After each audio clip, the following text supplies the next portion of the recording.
ربنا ظلمنا أنفسنا وإن لم تغفر لنا وترحمنا لنكونن من الخاسرين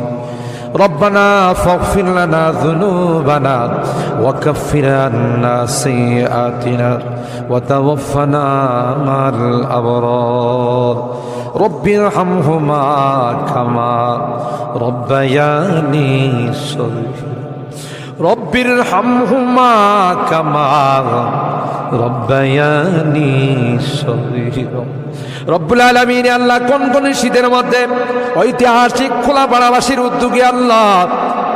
49তম তাফসীর মাহফিলের আজকে তৃতীয় দিনের শেষ রজনীতে আল্লাহ গভীর রজনীতে মালিক রে আমরা কিছু সংখ্যক গুনাহগার বান্দা আল্লাহ তোমার আদালতের কাঠ গড়ায় আসামির মতো দাঁড়াই ভিক্ষুকের মতো দুইখানা হাত বাড়াইছি এ মালিক মেহেরবানি করে আমাদের জিন্দেগির গুনাহগুলো মাফ কর ও রব্বে করিম তুমি তাকাইয়া দেখো বুড়া মানুষগুলো ঘরে যায় না আগে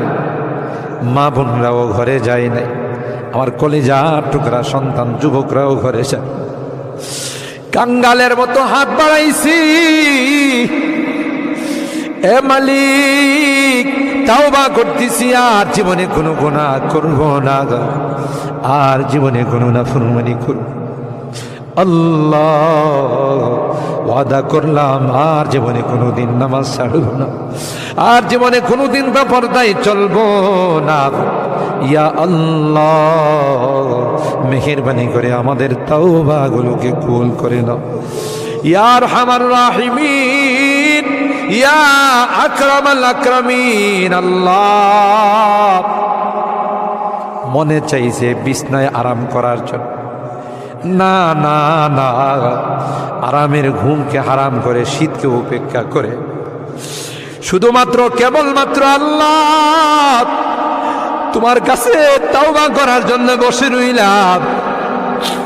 আমাদের গুনার কারণে যদি জাহান্নামে দিয়ে দাও কে বাঁচাবে কে আমাদেরকে জাহান্নাম থেকে রক্ষা করবে ও মালিক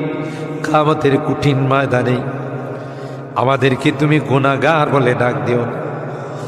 ইয়া আল্লাহ কোরআনের মধ্যে আছে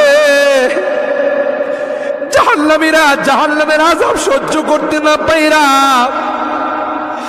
করুতি মিনতির সাথে কাকুতি মিনতির সাথে বলবি ইয়া মালিক লিয়াকদি আলাইনা রাব্বুক এ জাহান্নামের দারোগা মালিক ভাই আর সহ্য